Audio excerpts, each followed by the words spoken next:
Evangelho de João, capítulo 8, versículo de número 34. Respondeu-lhes Jesus: em verdade vos digo que todo aquele que comete pecado é o que, pessoal? É escravo do quê? Do pecado. Todo aquele que comete pecado é escravo do pecado. Ora, o servo não fica para sempre em casa, o filho fica para sempre. Você vê que às vezes as pessoas podem até se separar. Acontece de um casal se separar. Acontece ou não acontece, pessoal? Existe ex-marido, ex-esposa, mas não existe o quê? Ou existe ex-filho? Filho é filho. O servo vai embora da casa, mas o filho fica em casa. Aí ele diz no versículo 36: se pois o filho vos libertar, verdadeiramente sereis o quê? Livres. Hoje é uma reunião de libertação, então nós vamos falar de libertação. Amém? Se o filho vos libertar, verdadeiramente sereis livres. Eu gostaria de chamar a tua atenção aqui para esse assunto de quem vive em pecado é escravo do pecado. O pecado, ele não é horroroso. Não. Se eu disser para você que o pecado é uma coisa horrível, você vai ser enganado. O pecado nunca foi horroroso. Ouviu? Quem está vivo dá uma glória a Deus. Quem seria atraído pelo pecado se ele fosse horroroso? Se o pecado fosse igual fezes, quem seria atraído por fezes? Quem ia querer ir atrás disso? Ninguém. Credo, que nojo. Ai, eu tenho horror ao pecado. Não é assim? Deus me livre. Não sei como é que a pessoa consegue. Não é assim, gente? Então o pecado nunca foi uma coisa o quê? Horrorosa. Se alguém disse para você isso, te enganou, mentiram para você. O pecado, ele é algo realmente fascinante. Ele é atraente. Sabe, ele é algo assim que fascina o quê? Os olhos. Aquelas coisas que você mais gosta são as coisas que mais te atraem. Sim ou não? Sim ou não? Você só é atraído por aquilo que você gosta. Você gosta de uma camisa toda colorida, então você passa num lugar, o que te atrai? Camisa colorida, roupa colorida. Aí você vê uma camisa lá numa cor só, sem graça, tal, você fala, isso aí para mim faz diferença. O contrário seria se você dissesse, não, pastor, eu só gosto de roupa de uma cor só. Então você passa num lugar onde tem um monte de roupa colorida, para você aquilo não quer? Não te atrai, não fascina você, porque você não gosta daquilo. Então nós só somos atraídos por aquilo que nós o quê? Gostamos. E o mal sabe disso. O inimigo sabe disso. Então ele vem e ele coloca as suas armadilhas. O ser humano, ele é como um peixe. Jesus disse isso, que as almas, elas são como um peixe. Quando ele chamou Pedro para se tornar ganhador de almas, apóstolo, discípulo, ele disse: Pedro, eu vou transformar você de pescador de peixes a pescador de quê? De almas. Agora olha aqui para mim. Como é que eu pego um peixe? Pela boca, claro. Mas o peixe, ele é atraído por alguma coisa. Por uma isca. A isca pode ser pão, pode ser ração, pode ser minhoca, pode ser salsicha. Você sabia disso? Ei, eu posso pegar. Alguém já pescou alguma vez aqui na vida? Deixa eu ver, já pescou? Não sei com o que você pescou, mas recentemente eu vi um cara pegando um peixe com uma folha. Uma folha. Ele pegou uma folha e ele ficou mexendo a folha assim. Uma folha. Aquilo chamou a atenção do quê? Do peixe. Uma folhinha de árvore, folha. O peixe veio ver, ele é curioso. Ele veio ver a folha e ele foi fisgado. Então olha aqui para mim, olha que coisa interessante. Na cabeça do peixe, aquele pão é só pão. Na cabeça do peixe, aquela ração é só ração. Na cabeça do peixe, aquela salsicha é só o quê? É só salsicha. Aquela minhoca é só o quê? Minhoca. Mas quando ele morde aquilo, talvez na primeira beliscada eles, que gostoso, que delícia. É muito difícil o peixe vir e ser pego na primeira. É muito difícil, pessoal. Só se ele for muito guloso e chegar e engoliu tudo. Mas na grande maioria, principalmente para quem é ruim pescador, igual eu, pesca mal que só, você vai perder várias e várias iscas para conseguir pegar o quê? Um peixe. Então ele vai lá, come uma, ele vai comendo só pelo quê? Pelas beiradas, tal. Ele vê, tem um anzol aqui, tá querendo me pegar, tal. Ele tá ali, ele tá entendendo, achando que está no quê? No controle. Quando menos se espera, ele é o quê? Ele é fisgado. Assim o diabo tem feito com muitas o quê? Pessoas.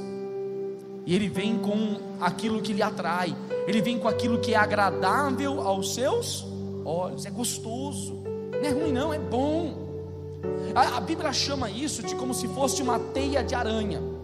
Você já viu um bichinho preso na teia de aranha? Quem já viu isso?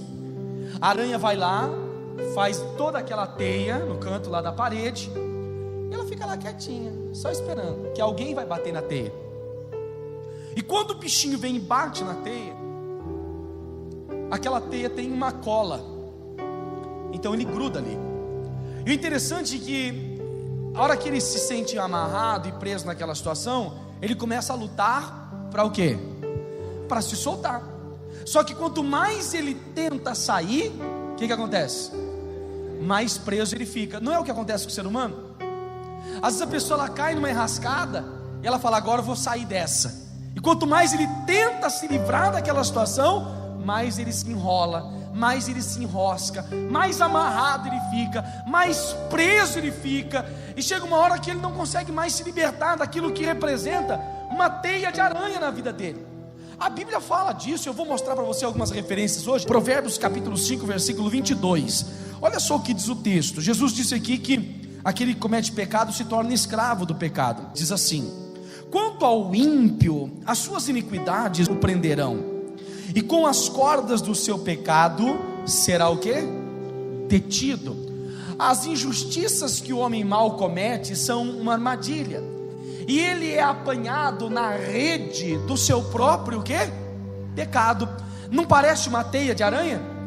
Olha só, as suas iniquidades vão acabar fazendo o quê?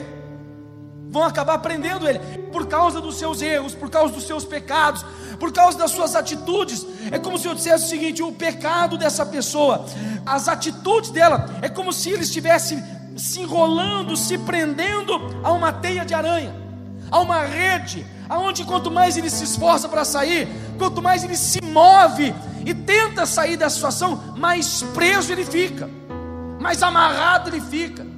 Ou seja, as injustiças que ele comete são como uma armadilha, as suas iniquidades o prenderão. Olha só, e com as cordas do seu pecado será detido. Ou seja, não tem jeito, cedo ou tarde ele vai acabar caindo numa rede, ele vai acabar caindo numa teia. Cedo ou tarde, tudo isso vai acabar prendendo a vida dele. Ele vai ficar preso a isso, amarradas. Ainda que hoje ele ache que ele tem o controle, ainda que hoje ele ache que ele está comendo pelas beiradas, ainda que hoje ele ache que a hora que ele quiser sair, ele sai, que a hora que ele quiser parar, ele para, que a hora que ele quiser mudar, ele muda. Isso não é verdade, porque a hora que ele tenta sair, ele vai ficar cada vez mais o quê? Mais amarrado, mais preso. É como Maria movediça, que ele cai, e quanto mais ele se mexe, mais ele o quê? Ele afunda. Ele cai, quanto mais ele se esforça para sair, mais rápido ele o quê? Ele desce. Eu vou te mostrar mais uma referência, eu gostaria que você acompanhasse comigo. Isaías capítulo 1, versículo 4. Olha o que diz isso aqui: ai da nação pecadora, do povo carregado de iniquidade, da semente de quê, pessoal? De malignos, dos filhos corruptores. Deixaram o Senhor, blasfemaram do Santo de Israel e voltaram para trás. Porque sereis ainda castigados se mais vos rebelarem? Porque vocês ainda serão castigados, ou porque sereis castigados? Quanto mais vocês são castigados, mais vocês se rebelam. Por que do problema? Por que dessa situação?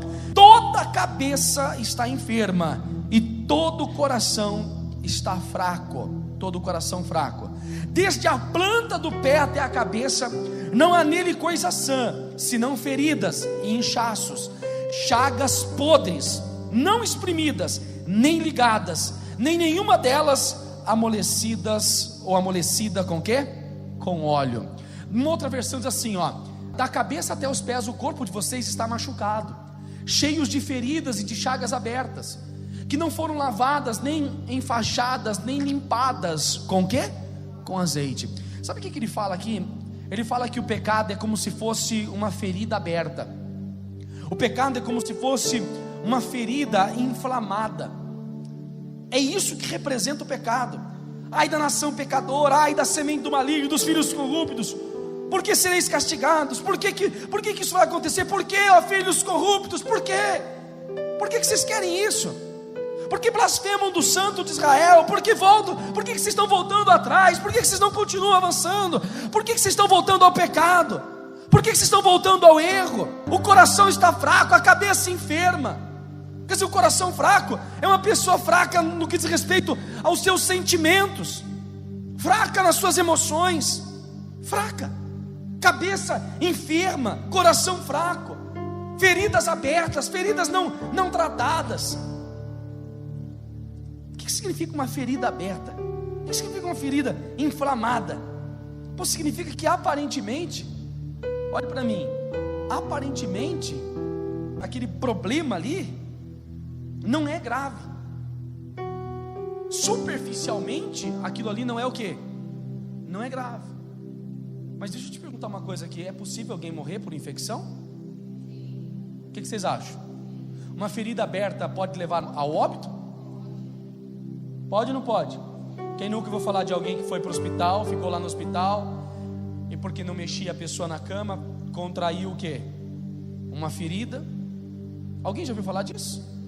Por que no hospital toda hora chega o enfermeiro, você que já ficou internado sabe disso, chega um e fala: vira para lá, vira para cá, vira para cá, troca lençol, faz isso. Por que não deixa a pessoa quietinha lá na dela? Já está tão ruim, tadinho. Porque se você deixar ele quietinho ali, e ele parado naquela mesma posição, deitado ou sentado, se lá o que for, parado 1 hora, 2 horas, 3 horas, 10 horas, 12 horas, 1 dia, 2 dias, 3 dias, 4 dias, 5 dias, ele parado ali, vai dar o que nele?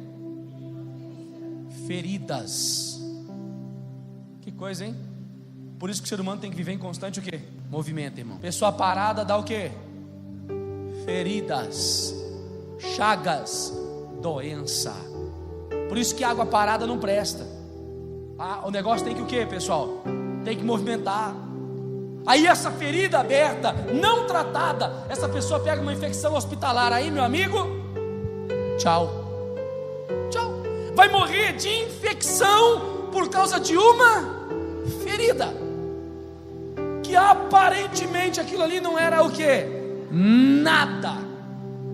Eu poderia pegar uma pessoa que está com câncer, não vai morrer de câncer, não morre de câncer, mas morre de uma infecção. Você consegue entender isso? Olha o que é o pecado. O pecado é uma ferida inflamada, que vai matando a pessoa ao que, pessoal? Aos poucos. E toda infecção, olhe para mim, ela gera o que no corpo? De cara, a pessoa está com infecção. Qual que é o primeiro sinal de cara que eu sei que tem infecção aí? Febre. Começa a dar o quê? Febre. Começa a subir a temperatura. É o corpo tentando reagir, é o corpo tentando, sabe, gerar alguma coisa para matar aquele problema. Aí olha que coisa interessante, olha que coisa extraordinária. Por que uma pessoa quando está com febre chega no hospital correndo? Olha, 39, quase 40, atende logo, põe na frente, prioridade tal. Por que febre é prioridade? Febre não é uma coisa ruim, jamais. É o corpo lutando para matar o quê? A infecção. É o corpo dizendo: tem um inimigo aqui, e eu vou aquecer até fritar ele. Eu vou torrar o inimigo, eu vou queimar o inimigo. Olha que coisa extraordinária. É o corpo lutando por você. Então você está começando a ter febre, calafrios e febre, frio. O negócio está bem louco dentro de você. Aí eu corro para o médico dá um remédio para aumentar a febre ou para diminuir a febre. Por que ele quer parar com a febre? Porque o corpo entende o seguinte: enquanto tiver esse mal aqui, eu vou o quê? Aquecer, eu vou esquentar. Então ele não tem limite. E quando chegar nos seus 40 graus de febre, o corpo entra em quê? Em convulsão. A pessoa começa a convulsionar. E aí ela entra em colapso. Quem está entendendo? Então eu controlo a febre para tratar a infecção. Olha que coisa extraordinária. Eu controlo febre para tratar a infecção. Porque se eu deixar o corpo, ele se autodestrói. É como se eu dissesse o seguinte: o corpo ligou uma bomba atômica. Entendeu isso ou não? Está em contagem o quê? Regressiva. 38, 38.2, 38.5, 39, e está subindo. Quando ele bater 40, bum. Quem entendeu? Bomba. Por isso eu controlo a febre, por isso eu paro a febre, tentando impedir o corpo de destruir a infecção. Agora olhe para mim, isso no mundo espiritual. O pecado é a mesma coisa, pessoal. O pecado, ele é como uma infecção, é como uma ferida infeccionada, que tem que ser tratada, tem que ser lavada com óleo. E quando uma pessoa está com uma ferida, ela chega no médico, a primeira coisa que se faz, se tem casco ou não tem, é pegar um pano e mexer na perna que não tem a ferida. É isso? É mexer aonde? Hã? Alguém já foi no médico fazer um curativo assim, num corte e tal? Quem já foi? Lavaram? Quem passou por o processo? Lavou. Deixa eu ver. Estava sujo, né? Esfregou? Deixa eu ver. Ai, Jesus amado. Bem aonde? A ferida. Ele está falando, estava sujo de grama. Já pensou que trabalho que não deu? Sujo de grama. Ah, Jesus. Ei, olhe para mim. Quando você vem na igreja, Deus trata com a gente do mesmo jeito. Por isso que às vezes você senta aqui e Deus mexe exatamente aonde? Na ferida. Deus toca lá, tá doendo isso aí, o pastor tá. Que é isso? É um absurdo. Meu Deus, olha só, não precisava falar isso, não precisava mexer nisso, não precisava tocar nisso. Mas Deus está limpando o quê? A ferida. Entenda esse princípio hoje aqui comigo. O pecado, ele é como uma ferida infeccionada que precisa ser tratada, ser limpada, tem que passar pelo processo da cura. E o processo da cura começa mexendo na ferida, mexendo na situação, colocando remédio, colocando óleo, colocando azeite. Detalhe, ele fala não limpada com azeite. É interessante que eu não vejo ninguém limpando com azeite. Eu limpo com água oxigenada, eu limpo com soro fisiológico, eu limpo com qualquer outro azeite. Eu não vejo não, é um processo meio estranho. Talvez naquela época se usasse o azeite, mas aqui eu vou para um princípio bíblico, que para amolecer ferida é só com azeite, é só com a unção, é só com a presença de Deus, é só o Espírito Santo mesmo, atuando na vida da pessoa, trabalhando dentro dela, curando os traumas, curando as feridas, curando o interior, amolecendo, arrancando a infecção, tirando a sujeira, tirando o que não presta, mexendo onde dói, para que a vida dessa pessoa seja diferente. Amém. Esse é o primeiro ponto. Eu vou para mais um. Isaías capítulo 28, versículo 8, olha o que diz: porque todas as suas mesas estão cheias de quê? Que coisa horrível, hein? Porque todas as suas mesas estão cheias de vômitos e de imundícia, e não há nenhum lugar, o quê? Limpo. Olha aqui para mim, suas mesas estão cobertas de vômito e não há um lugar só que esteja limpo. Sabe como é que a Bíblia compara o pecado? Como uma mesa cheia de quê? Cheia de quê, pessoal? Cheia de vômito. Sabe o que significa isso? Tudo que o diabo te oferece parece bonito, mas é uma mesa cheia de quê? De vômito. Ouviu o que eu disse? Tudo que o diabo te oferece parece o quê? Bonito, mas é uma mesa cheia de quê? De vômito. O diabo coloca para você: olha, fumar é bonito. Fumar, olha, você nunca vai ver um comercial de alguém fumando, bebendo. Olha só, essa aqui é a proibida, essa aqui é a sei lá eu que. Você nunca vai ver ninguém fazendo um comercial desse, mostrando uma pessoa com cirrose, com buraco na garganta, falando com o microfone na garganta. Você nunca vai ver ninguém caído na sarjeta. Olha o que a bebida faz. Olha, beba, fique assim. Já viu o comercial assim? Você nunca vai ver ninguém falando de drogas. Olha aqui para mim, de que a pessoa usou drogas. E é engraçado isso, né? E que as drogas fazem bem. E você vai ver as pessoas arruinadas, destruídas. Não. Você vai ver só jovens bonitos, baladas, dinheiro, fama, legal, mulheres. Sim ou não? É a mesa bonita, tá entendendo isso? Ele mostra a mesa o quê? Mas tá cheia de quê? De vômito. Antigamente, olha para mim, quando a gente falava de bruxa, vinha uma imagem de uma velha, um nariz assim bem torto, uma verruga, uma vassoura, bruxa, não é assim? Sim ou não? Hoje bruxa é legal, bruxa é tudo jovem. Agora as bruxas são Wicca lá, tudo jovenzinha. Tem filme de bruxa, desenho de bruxa. Bruxa é legal, bruxaria é legal, é da hora, é bacana. São adolescentes jovens, os bruxinhos não sei da onde, as bruxinhas não sei do que. E bruxinha agora, e bruxinhos, tá em alta, tá em moda, é da hora, é legal. Superpoderes, e é feitiços, e é poções, e é isso, encanto, e aquele outro. E tudo isso é uma mesa bonita, que tá cheia de quê? É uma mesa cheia de vômito. Mas o diabo, para poder enganar as pessoas, ele faz o comercial. Amém, pessoal? Tem até uma brincadeira, é uma historinha, mas eu vou compartilhar com você porque faz juízo ao que eu estou te falando. Conta-se uma história, e é uma brincadeira. Quem está entendendo, diga amém.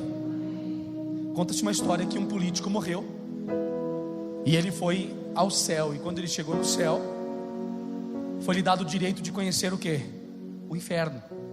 E quando ele chegou no céu, viu anjos cantando, anjos louvando, adorando, todo mundo de branco, aquela coisa maravilhosa, em paz, só alegria e tal. E o anjo lhe disse: olha, você tem o direito de conhecer o inferno. Ele disse: não, mas eu não quero ir para o inferno, o meu lugar é aonde? É no céu. Não, mas você tem o direito. E quando você for e conhecer o inferno, aí você decide se você quer ficar no céu ou no quê? No inferno. Então ele falou: tá bom. Aí desceram, foram ao inferno. E quando ele chegou no inferno, quando ele abriu a porta do inferno, o inferno era um verdadeiro paraíso. O inferno estava lá, todos os companheiros dele, os políticos falecidos, os cantores famosos. Estava lotado lá, estava uma beleza. Era uma verdadeira festa rave, era uma festa, campo de golfe, mulheres, bebida, do jeito que ele o quê? Que ele gostava. Estava tudo legal. E ele curtiu lá aquela tarde toda, uma maravilha. Aí quando terminou, ele voltou pensativo, né? Acho que eu nasci mesmo para ir para onde? Para ir para onde? Para o inferno. Aí quando chegou lá, o anjo falou: e aí, decidiu para onde você vai? Eu pensando bem, o céu é bom. O céu é bom. Mas acho que o meu lugar mesmo é onde? É no inferno. Meu lugar é no inferno. Eu quero ir para o inferno. Aí, então tá bom. Então, pode ir para o inferno. Vá com o diabo. Não é vá com Deus, vá com o diabo. Ele foi. Quando ele desceu lá e que ele abriu a porta, estava lá o inferno pegando fogo. Os demônios tudo atormentando as pessoas tudo gritando. Aquele desespero todo. Aquilo que a Bíblia diz, que o fogo nunca apaga e o bicho nunca o quê? Nunca morre. Ele disse: não, peraí, porta errada, eu quero voltar. Ele falou: não quer voltar não, agora você já escolheu, agora é aqui mesmo, venha. Ele disse: mas peraí, ontem estava tudo alegria aqui, tudo festa. É que ontem nós estávamos em campanha. Hoje nós já ganhamos o eleitor. Parece conversa de quê? De político. Não parece, pessoal? Que na época da campanha é o paraíso, é o céu, educação, cultura, vou fazer isso, fazer aquilo, é uma maravilha. Aí quando ganha, não faz nada. Então não é a mesma coisa? Claro que é uma brincadeira, mas olha só, poxa, o diabo faz do mesmo jeito. Como é que ele ganha a pessoa? Enganando. Ele é especialista no quê? No engano. Então ele vem e mostra uma mesa. Impressionante isso, pessoal, como que o diabo cega. Por isso que a Bíblia diz que o Deus desse século fez o quê? Cegou o entendimento das pessoas. Ela olha para uma mesa que está cheia de quê, pessoal? De vômito. E ela enxerga uma mesa cheia de delícias. É um banquete. Nossa, vou me acabar. E você olha, vai se acabar no quê? Em vômito? É. Só que para ele aquilo não é vômito. Então o pecado é como um vômito. Olha que coisa. E eu tenho mais uma referência aqui ainda em Isaías, que ele diz assim, ó, Isaías capítulo número 30, versículo número 13. Olha o que diz o texto: por isso esta maldade vos será como uma parede fendida, que já forma barriga desde o mais alto sítio, e cuja queda virá subitamente em o que, pessoal? Momento. O que significa isso, pastor? Que o pecado é como um muro rachado, um muro que está tombando, um muro que está formando o que, gente? O que ele está falando? Uma barriga. O muro que forma uma barriga é uma parede que está estufando, que cedo ou tarde vai acabar o quê? Caindo. Está rachando, está estufando, essa parede está esquisita, vai cair. Aí ele diz assim, o pecado, portanto esse pecado vai trazer ruína para vocês. Ele será como uma brecha que vai se abrindo no muro alto, e de repente, bum, cai. Quando menos se espera, cai. O pecado, ele é assim. Ele não começa grande não, pessoal. Ele começa o quê? Pequenininho. Ele começa com uma coisa significante. Vem o diabo, coloca lá uma mesa cheia de vômito. A pessoa não enxerga que aquilo é vômito, para ela é um banquete. Começa com coisinha insignificante. Vem o diabo, causa uma ferida, é uma marca, machucou. Mas o problema é que aquela ferida vai inflamar. Se ela fosse cuidada ali, não ia dar nada. Mas o problema é que vai inflamando. E não é assim. Vem um negócio, machuca a pessoa, ofende. Aí a pessoa fica carregando o que dentro dela? É uma ferida que está o quê? Está sarando ou está estragando? Está piorando. E ela vai alimentando a mágoa, ela vai alimentando aquele sentimento. Aí vem alguém e fala: é isso mesmo, eu fazia isso. Aí pronto, a ferida vai o quê? Infeccionando, o mal vai crescendo, vai morrer de infecção. É um pecado, é uma mesa cheia de vômito, é um muro que está prestes a tombar.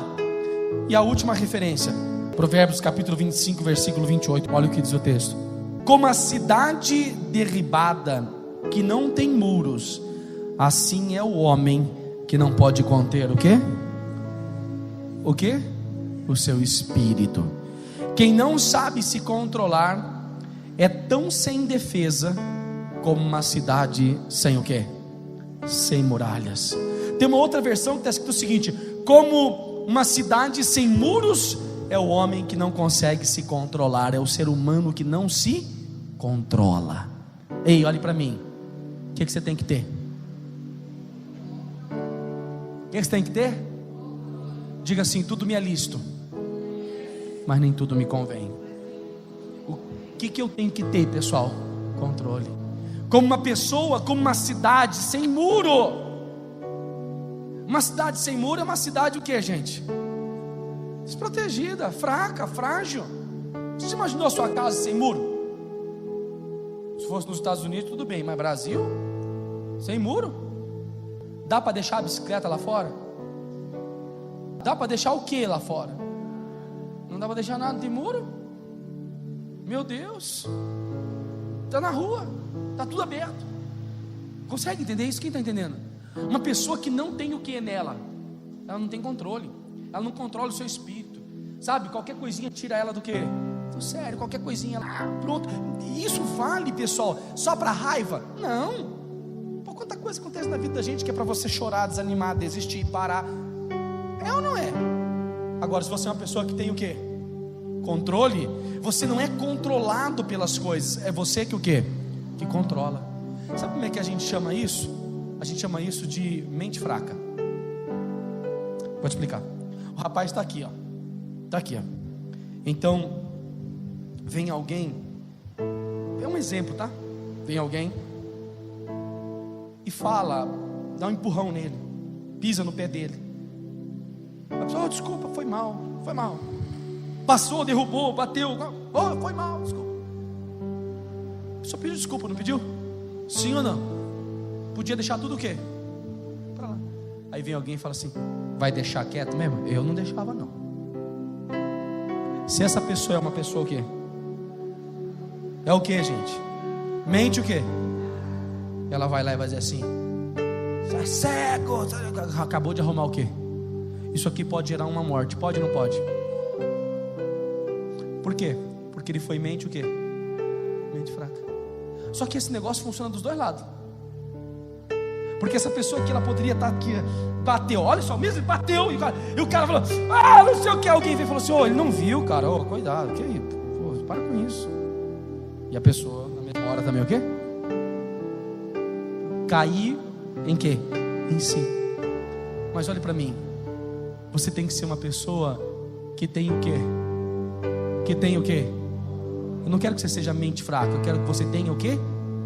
Controle.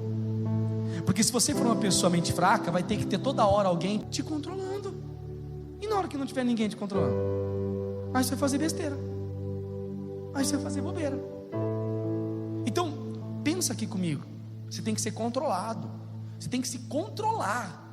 Isso tem que ser controlado pelo espírito de quem? Tem que ter dentro de você isso. Eu assumo o controle. Eu estou no controle.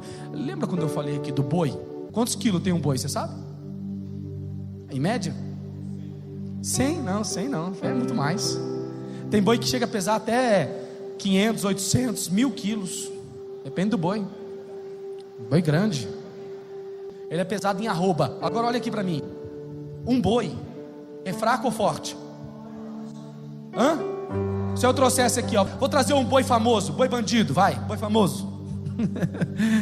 Um boi com a cara bem brava mesmo, mal, violento, aquele que bufa mesmo. Vou soltar o boi, irmãos. Quem fica? Não fica ninguém, gente. É cadeira que voa, é gente que some. Não é? Porque o bicho, ele é o quê? Violento. E cada cabeçada dele, cada coice, aquilo voa o quê? Para longe. Agora, você sabe por que coloca aquilo ali no focinho dele? Por quê? Porque um boi, quando está com esse negócio aqui, isso aqui é uma argola de boi. Isso aqui é o seguinte, ele é colocado quando ele é um bezerro ainda. E eu amarro a corda, não é igual cavalo e cachorro que eu ponho em coleira, não. O boi eu controlo pelo quê? Pelo nariz. Por causa dessa argola aqui, esse boi começa a me obedecer. Eu puxo ele no cabresto, mas o cabresto dele é o quê? É a argola. Ele é controlado por uma argola. A argola faz com que ele me obedeça. Ei, olha para mim. Tem pessoas que têm uma força extraordinária, mas tem uma argola que está atrapalhando a vida dela. Tem uma argola que está impedindo ela de vencer, de conquistar, de crescer. Quem está entendendo? Essa argola pode ser a argola da dúvida. Pode ou não pode? Do medo, do pecado. O pecado é um negócio que está atrasando a sua vida, está atrapalhando a sua vida. Então olhe para mim. O que eu quero hoje que você faça é que você tenha o quê? Controle. Não é ninguém que tem que ficar te o quê? Você não pode ser controlado pelo pecado. Não, pastor, que eu disse que eu não ia fazer mais, mas é que esse negócio é mais forte do que eu. Então tem uma argola. Tem uma argola. Não é piercing não, tá? É uma argola mesmo. Não é de boi, é de ser humano que está te o quê? Te controlando. Quem entendeu? Eu não sei o que é essa argola, mas eu gostaria que você fosse livre de todas as algemas, de todas as argolas, de todas as correntes, e que você assumisse o quê? O controle. Guarda essa palavra no teu coração. Vença todas as argolas, todas as correntes. Tira essa dúvida da tua cabeça, tira essa dúvida do teu coração, tira essas incertezas. Você é forte. O mesmo exemplo que eu dou do boi com a argola, ele também funciona com o elefante. Hoje a gente não vê isso não é comum, mas o elefante amarrado com uma corrente. Pelo quê? Pelo pé. Amarrava a corrente no pé do elefante, aí o cara pegava uma estaca de ferro e batia ela no quê? No chão, uma ponta no chão, e amarrava aquela corrente no pé do elefante. E ele ficava assim o tempo todo, balançando. Ele até levanta a perninha assim, mas ele não puxa a corrente. Gente, aquele bicho tem tanta o quê? Tanta força, que sem querer ele tira aquilo ali. Tira ou não tira? Ele não precisa nem fazer o quê? Não, ele não precisa. Mas por que ele não tira? Porque quando ele era pequenininho, amarraram aquela mesma corrente, e aquela corrente era grossa assim, e ele era o quê? Pequeno. Aí ele tentou fazer força para arrancar, só que daí amarraram ela bem o quê? Bem amarrado, uma estrutura bem forte. Então ele batia o pé e não tirava. E ele colocou na cabeça o seguinte: essa corrente ela é mais forte do que eu. Então agora ele cresceu, ele ficou mais forte que a corrente. Ele arrebenta aquela corrente. Mas na cabeça dele aquilo lá é o quê? Então ele nem tenta mais. Tem gente assim hoje? Sim ou não? Tem coisa que você já colocou na cabeça que não é para quem? Ah, não é para mim não. Isso aqui não é para mim não. Já era. Porque se nem você acredita, como é que Deus vai fazer? É ou não é? Ei, para Deus fazer o milagre na tua vida, você tem que primeiro se enxergar no milagre. Entende isso ou não? Para Deus fazer o milagre na sua vida, você tem que se ver no milagre. Consegue entender o que eu estou dizendo? Quem está entendendo? Porque se você não se enxerga no milagre, se você não se vê no milagre, como é que eu vou chamar de fé? Fé é você chamar à existência as coisas que o quê? Que não existem. É você olhar para aquilo que não é, como se já o quê? Já fosse. Então eu já me enxergo ali, eu já me vejo ali, em nome de Jesus.